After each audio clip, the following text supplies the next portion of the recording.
Beste studenten, ik presenteer jullie het onderzoek van mijn grootste uitvinding ooit. De panacee. Hallo. Hallo? Alle drie waren aanwezig binnen een kwartier van de moord op het plaatsdelict. U heeft allemaal een dossier ontvangen? Welkom in ons kantoor van District 12.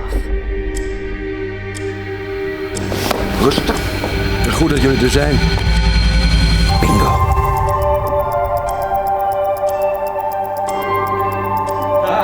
Geen tijd voor taart, heren. We moeten stappen maken. Versteden, hij ligt in zijn kantoor. Hij heeft niet lang meer.